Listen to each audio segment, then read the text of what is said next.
Hello everyone, welcome back to another Godzilla figure comparison video. My name is Matt, and today we're taking a look at NECA's three green boys.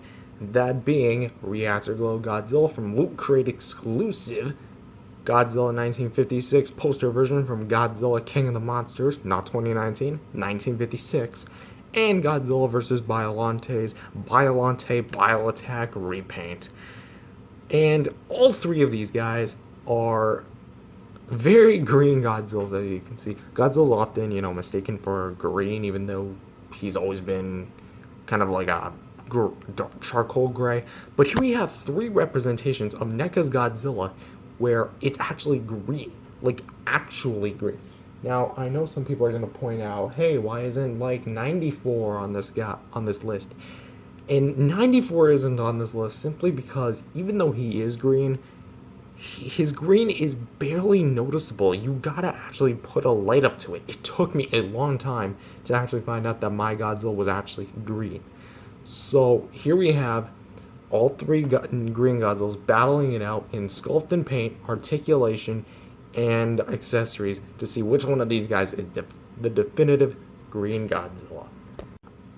For sculpt and paint, Reactor Glow Godzilla features a very detailed sculpt all around, gummy green paints or spines, black paint application on top of it, and features some blue and green dry brushing to bring out some of the finer details, with green splotches all over top, which is I think within the plastic, and blue nails for the fingernails and claws, and also features white spines for the rest of the tail.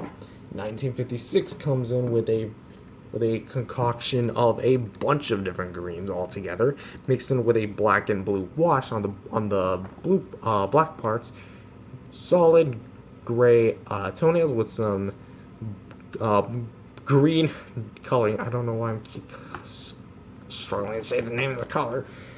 White painted teeth, even though it's not really fully painted, and reddish pinkish dorsal fins with white frosted tips and black base, and it goes all the way down to the tip of the tail.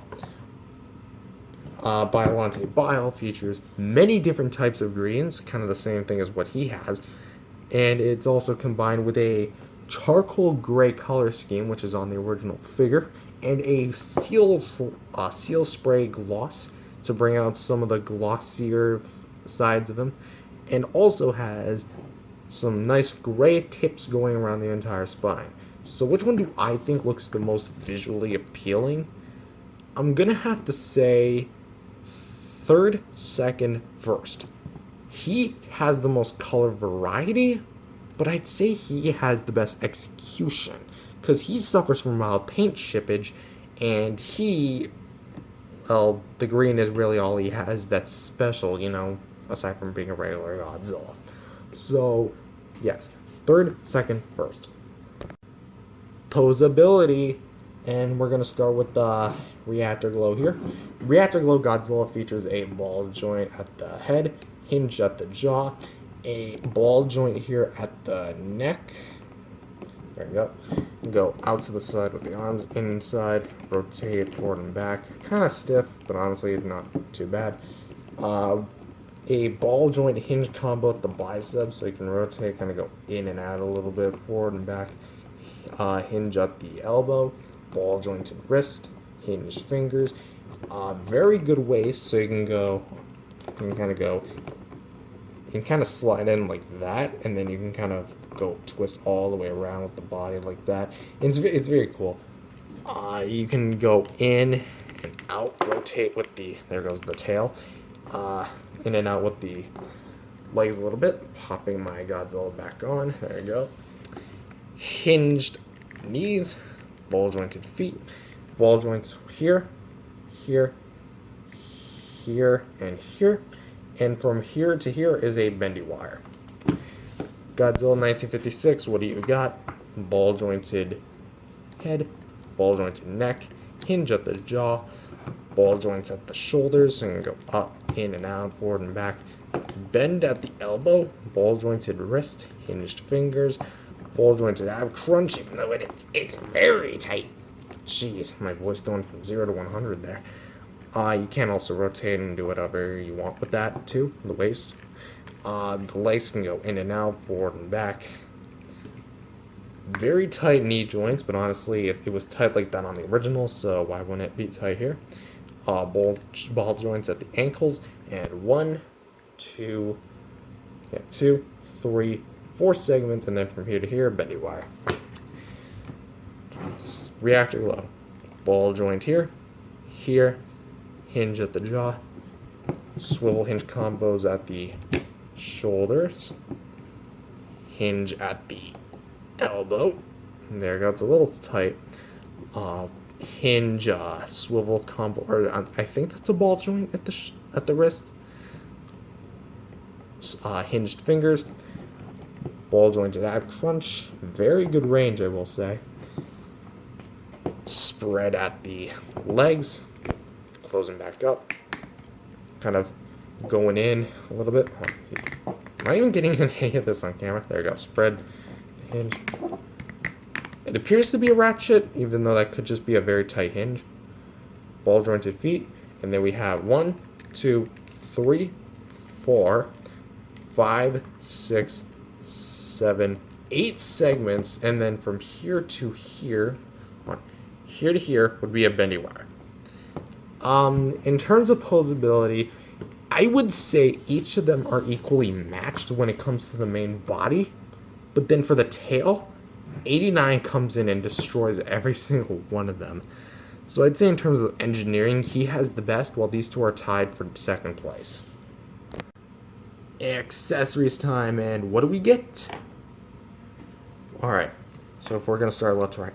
He does not come with any accessories, but he does come with a gimmick. His gimmick is that he can glow in the dark. I'm not going to demonstrate it because my camera unfortunately cannot pick up glow in the dark things. So basically you can shine any part of the body that you hit with, like, say, a light bulb, and it'll glow. What's cool about that is if you kind of leave it on for like certain amounts of time and then kind of turn the lights off, it kind of determines of how long it'll stay on. So I think that's pretty cool. 1956 comes with a breath effect to replicate his fire breath from the poster. And it's good in concept with some great dry brushing too. But over time, it's going to start kind of curving down. You can kind of see it there. Yeah, they didn't think that one through, I'm guessing. And he also came with a backdrop. A foldable backdrop, I believe. Yeah, I think it was a foldable backdrop. And 1989 comes with a breath effect that you can kind of stick into his mouth, and there you go. So each of them have their own positives and negatives here. His glow-in-the-dark feature is good, but that's more of a gimmick, not necessarily an accessory. His breath effect is good, but it's just reused from the 1962 Godzilla, recasted in orange plastic and given some orange, dry brushing. And the foldable part, yeah, it's cool, but like, when you're having your Godzilla standing shoulder to shoulder to shoulder, are you really gonna use it? Be real with me here. And his breath effect is absolutely unchanged from the original 1989, which I have over on my shelf. So, in terms of who would win the accessories, I gotta give it to 1956. Yes, he comes with a beam effect. Yes, he glows in the dark. But I think it's that, even though it's not necessarily used, his foldable part actually does count as an accessory. So he technically comes with 2 accessories. He comes with 1 accessory. He comes with 1 gimmick. So I'm going to have to give this point to 1956. And for the verdict, 1989 Biollante Bile wins with 2-1-0. I know people are going to say, oh, I'm biased because I got this figure most previously, and whoop-de-doo-gee, I was amazed at him. But in truth, I love them all equally.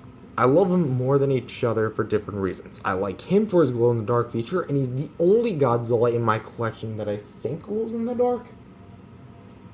Oh no, the video mate's burning Godzilla glows in the dark. Sorry, little buddy. Looking down at my shelf.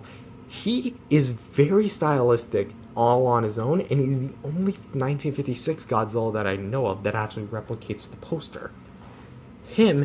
He's unique because it replicates a scene that not much people have actually tried to tackle. Like, name another action figure that depicts Godzilla being covered in Biollante's vomit. That's honestly really cool. So, for all intents and purposes, right now, he is the winner. Unless if, like, I can do a rematch. We'll see down the pipeline. Thank you guys for watching this video if you did. And if you're new to the channel, subscribe for more Godzilla content like this and more. And I'll see you guys next time. Peace out, everyone.